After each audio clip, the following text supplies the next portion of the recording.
Guys, welcome back to my channel. Dan kali ini gua mau ngebahas tentang seputar masalah kesehatan bayi dan anak.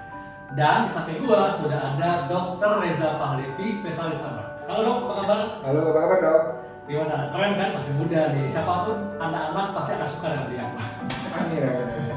Dok, ini banyak nih yang bertanya kepada saya, terutama nih ya ibu-ibu muda atau Mahmud nih, mama muda ya, yang bertanya tentang apakah kopi bisa mencegah atau mengobati kejang pada anak dan bayi. Nah, tapi dok sebelumnya mungkin dokter bisa jelaskan tentang kenapa pada anak atau bayi kalau demam itu bisa terjadi kejang. Oke, yang pertama dok, yang jelas kejang itu nggak hanya terjadi kalau demam. Jadi bisa terjadi karena demam, bisa juga kalau nggak demam. Kalau terjadi karena demam namanya kejang demam.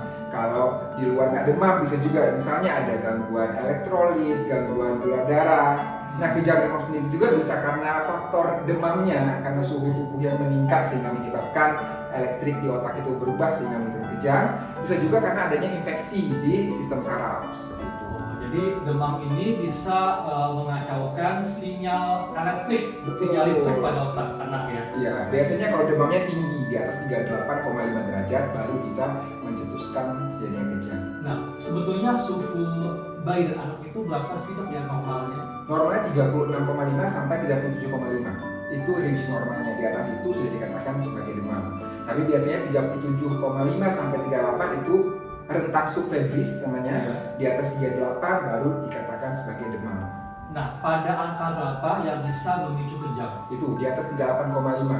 38,5. Ya, biasanya itu dia pada sebagian besar anak Ya. di atas 38,5 baru bisa memicu kejang. Tapi kadang-kadang ada juga anak yang bisa kejang di bawah 38,5. Nah, itu ada juga, tapi lebih jarang. Apa indikasi yang mesti kita curigai bahwa anak kita atau bayi kita yang demam tinggi ya, itu bisa beresiko mengalami kejang?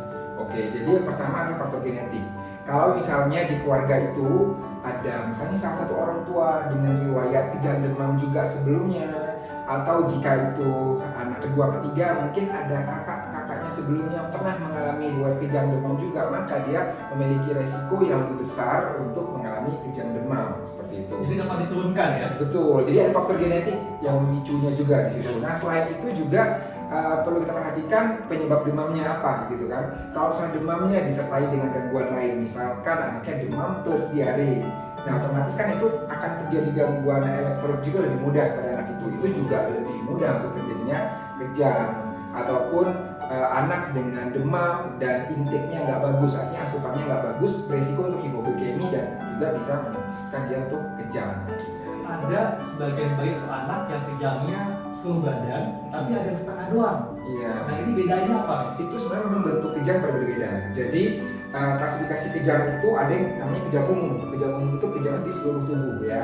Ada juga kejang yang di sebagian tubuh saja ya, atau kejang parsial namanya gitu. Itu beda tergantung pada aktivitas listrik di otaknya yang berbeda-beda. Ada yang pemicunya itu bersifat lokal sehingga kejangnya biasa juga parsial. Ada juga kalau kejang yang bersifat umum itu pemicu di otaknya juga general. Tapi sebenarnya secara overallnya adalah yang lebih perlu diperhatikan atau lebih dalam tanda kutip berbahaya itu adalah kejang yang justru bersifat parsial. Sebagian? Sebagian. Kenapa? Karena biasanya kejang sebagian itu ada sesuatu gitu di otaknya gitu yang menyebabkan dia kejangnya sebagian gitu. Jadi kejang sebagian itu masuk ke dalam kejang yang bukan sederhana tapi yang kompleks. Jadi kejang itu kan dibagi dua nih. Ada yang kejang demam sederhana, ada yang kejang demam yang kompleks ya.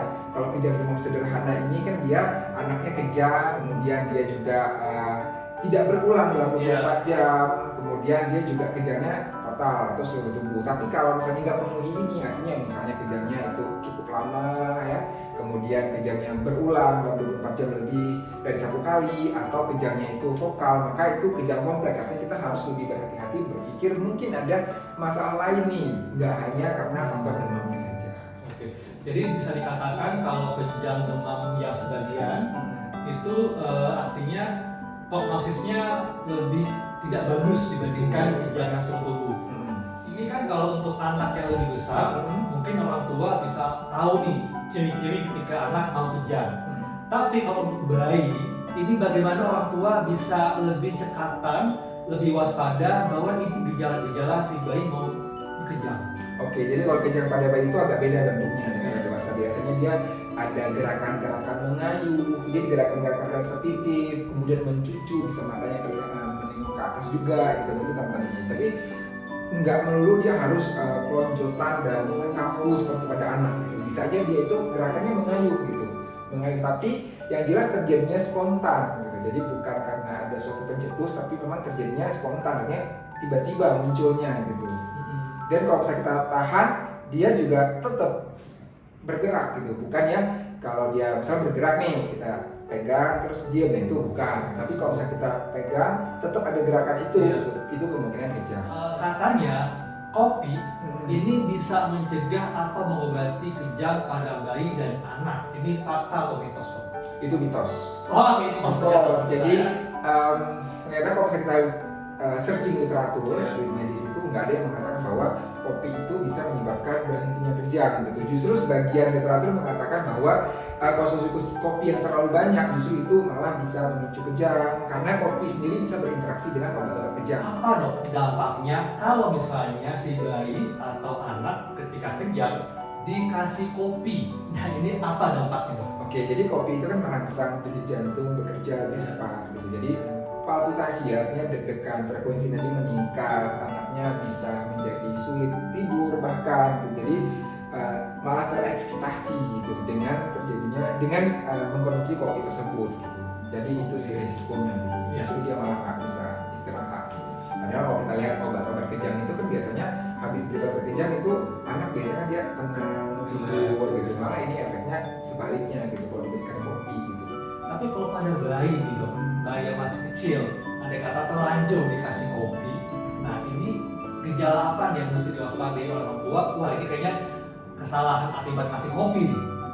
Apa Iya, gejala jadi cirinya? satu tadi anaknya itu nggak bisa tidur. Biasanya kan anak-anak itu, apalagi bayi, ya? makin bayi itu kan dia jam tidurnya itu makin banyak. Jadi pertama kita lihat anaknya kok nggak bisa tidur, gitu Nangis kan? terus, ya? Anaknya nangis, rewel, gitu kan?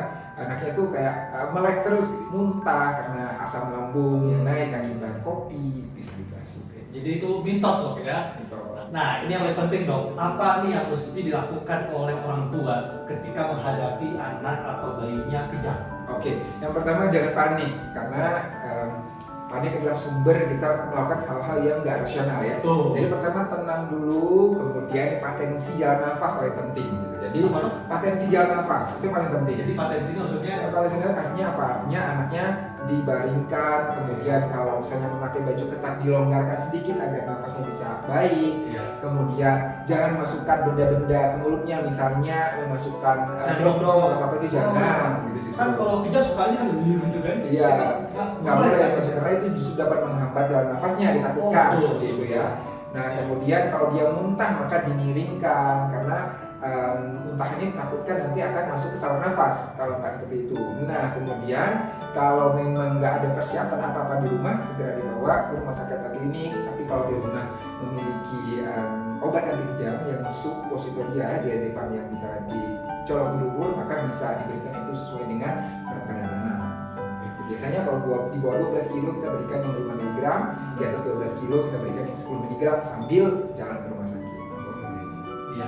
Dok, ini bagaimana nih misalnya andai kata si bayi atau anak demam, gimana caranya supaya demamnya ini tidak memicu kejang? Apa yang mesti dilakukan orang tua? Oke, yang pertama adalah memastikan kecukupan cairannya. Karena kan anak-anak demam itu tubuhnya demam, penguapannya juga lebih banyak ya. Jadi anak-anak demam ini rentan mengalami dehidrasi. Jadi kecukupan cairannya juga. Karena dengan cairan cukup juga demamnya bisa lebih turun gitu. Karena kan demamnya suhu panasnya keluar melalui keringat anak seperti itu. Jadi pastikan cairannya cukup.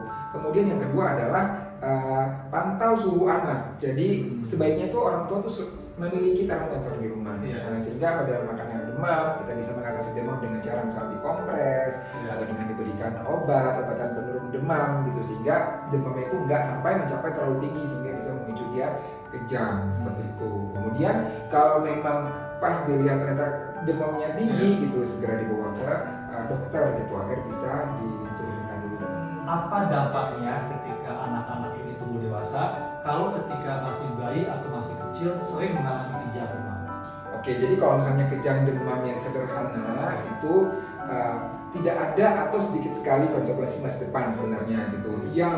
Yang bermasalah itu biasanya kalau kejang demam itu ada suatu hal yang lain, misalnya ada infeksi pada sistem saraf. Nah itu ada sequelnya di masa mendatang seperti Apa? itu. Biasanya itu gangguan pendengaran atau gangguan tumbuh kembang, gangguan perkembangan dan gangguan pendengaran itu biasa terjadi di masa depan. Tapi kalau misalnya dia hanya sifatnya kejang demam gitu, tidak terlalu berbahaya untuk ke depan.